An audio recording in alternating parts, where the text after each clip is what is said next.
Bonjour, voilà donc la troisième partie concernant la famille Mercure. Et donc dans cette vidéo, je vais parler essentiellement des lames 26 à 29. Alors je précise toujours que je puise la majeure partie des informations sur les cartes du livre officiel des créateurs, le grand oracle français Ludovic et Fabien, que j'agrémente parfois avec mes expériences personnelles, des petits suppléments d'informations. Je rappelle que la famille Mercure donc est composée de 16 cartes, donc de la mouette, du torrent, les fourmis, les boules, la tour, la roche, la girouette, les allées, le labour, la grange, les noix, les feuilles, l'évêque, la sécheresse, la crue et l'océan. Mercure en astrologie est une planète de communication, c'est une planète d'échange, c'est surtout une planète assez mentale, donc on réfléchit, on pense, on élabore. Durant les deux précédentes vidéos, concernant notamment la vidéo 1, j'avais expliqué les lames de 19 à 22. Ensuite, donc la deuxième partie, j'avais expliqué les lames 23 à 25. Et donc aujourd'hui, dans cette vidéo 3, je vais parler donc des lames 26 à 29 qui correspondent aux allées, le labour, la grange et les noix. Alors je mettrai les liens sous cette vidéo, les deux premières vidéos, donc la partie 1 et 2, pour ceux qui souhaiteraient les visionner. Ces quatre lames de la famille de Mercure ont toutes le même point commun, c'est toujours cette petite subtilité de graduation que les auteurs ont mis en haut de la carte avec cette petite étoile qui est cette fois-ci tout à gauche de la grande croix. Les précédentes cartes, il y avait dans la première série donc l'étoile tout à droite indiquant une carte plutôt positive dans la pensée, dans la façon de réfléchir. La vidéo 2 comportait des cartes avec l'étoile au milieu, donc c'était un peu moins souple, on va dire. Et cette fois-ci, donc pour cette troisième vidéo, l'étoile est mise tout à gauche de la croix, donc avec un côté peut-être pas moins réfléchi, mais plus difficile à élaborer. Voici la carte 26, la carte des allées. Cette carte, quand elle sort, amène toujours une situation où une décision est à prendre. Le chemin, voilà, il est plus tout droit, on doit aller à droite ou à gauche, on ne peut plus aller au milieu, il faut vraiment se décider. Cette carte parle toujours de décision, de choix à faire. Ça peut être parfois un dilemme, parce qu'on est tiraillé entre deux options. C'est une alternative, mais il y a toujours une direction à prendre, à droite ou à gauche. Côté affectif, amour, la personne donc est face à un choix. Il y a différentes solutions qui se proposent à elle, concernant peut-être le domaine sentimental ou relationnel, mais elle ne peut pas opter pour tout, elle doit faire un choix. Côté finance, elle se pose des questions pour savoir comment bien utiliser son argent, si elle doit par exemple acheter une maison ou être en location, si elle doit investir ou épargner. Il y a également à ce niveau-là, quand cette carte sort, des choix importants à faire pour la finance. Côté professionnel, c'est un petit peu pareil. Elle ne sait pas quelle décision prendre, elle réfléchit.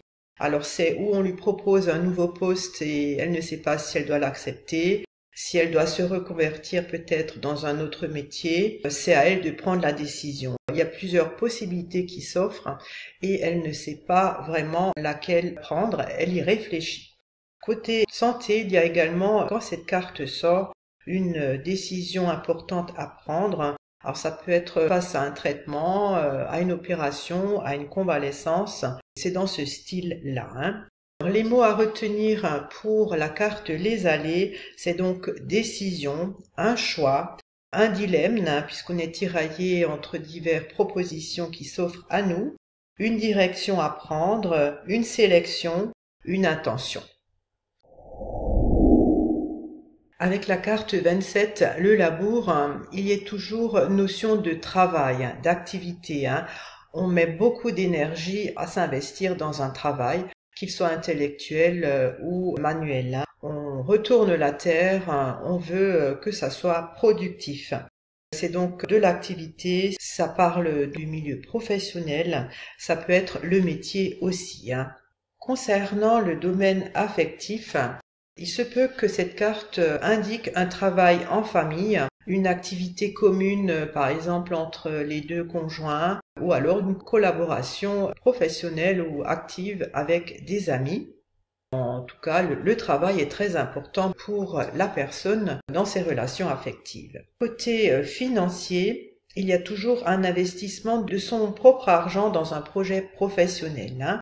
Ça peut être la création de quelque chose, ça peut être de l'artisanat où on investit dans des machines ou dans du matériel, ça peut aussi être un local auquel on paye un loyer ou qu'on achète pour son travail. C'est aussi travailler à son compte. Pour le côté professionnel, ça représente l'emploi actuel.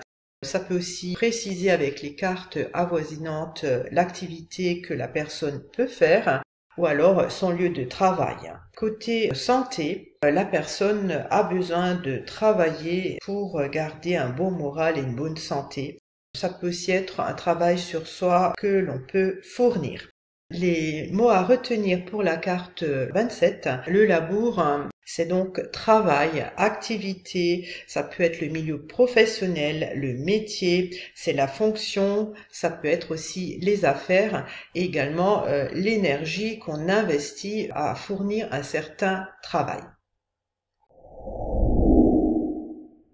Alors avec la carte 28, la grange, cette carte représente souvent les biens matériels de la personne, c'est son patrimoine, ses biens, c'est son investissement, c'est ses avoirs, son capital, c'est vraiment le côté matériel. Côté affectif, ça peut être par exemple l'installation, mise en ménage de la personne avec justement une concentration sur le matériel, comment bien s'installer avec l'achat de meubles, des choses comme ça. Ça peut aussi être une relation intéressée, une relation un petit peu vénale, ou alors ça peut être quelqu'un qui peut se servir de la personne justement pour son côté matériel. Pour le côté financier, cette carte augure une bonne gestion des biens, des bons investissements, des dépenses peut-être pour du mobilier. Ça peut également représenter une réhabilitation ou une rénovation de l'habitat. Côté professionnel, cette carte indique que la personne travaille pour protéger ses biens, que donc elle se sent en sécurité pour justement faire fructifier son patrimoine. Pour la santé, cette carte représente souvent une personne qui est casanière, qui a besoin de sécurité, qui aime rester chez soi, qui a besoin de ses repères, mais qui peut aussi avoir peur du changement. Les mots à retenir donc pour la carte 28, la grange, c'est le patrimoine, c'est les biens, c'est le côté matériel, c'est l'acquisition, c'est le capital, les avoirs, les investissements. Alors la dernière carte de cette vidéo 3 est donc la carte 29, les noix. Alors les noix parlent toujours de rentrée d'argent, d'épargne, voilà, les noix, ça se conserve, les noisettes aussi, c'est le petit écureuil qui récolte les noisettes pour avoir durant tout l'hiver de quoi manger. C'est des choses qu'on accumule, qu'on met de côté, qu'on épargne. Ça peut être le budget aussi, ça peut être une sorte d'économie, de réserve. Côté amour et affectif, il se peut qu'avec cette carte, il y ait une rentrée d'argent dans le couple. Ça peut être aussi un cadeau pécunier d'argent reçu par la famille. Ça peut être aussi un prêt que vous effectuez entre amis ou entre parents. Dans le couple, il se peut qu'avec cette carte, il y ait partage des charges et des factures entre le couple. Côté financier, on prévoit l'avenir, on a assuré ses arrières, on a des noix, on a des noisettes.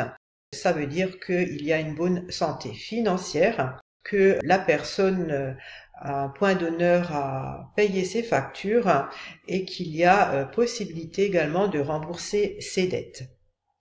Côté professionnel, cette carte peut représenter une rentrée d'argent liée au travail.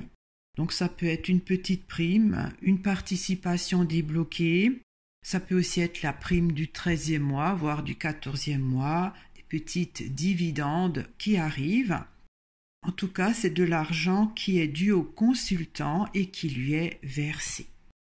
Côté santé, bien-être, la personne sait bien s'entretenir. Il y a une harmonie entre son corps et son esprit, c'est-à-dire qu'il y a une bonne hygiène de vie. Il peut y avoir de ce côté-là des petites dépenses, justement, liées à sa santé.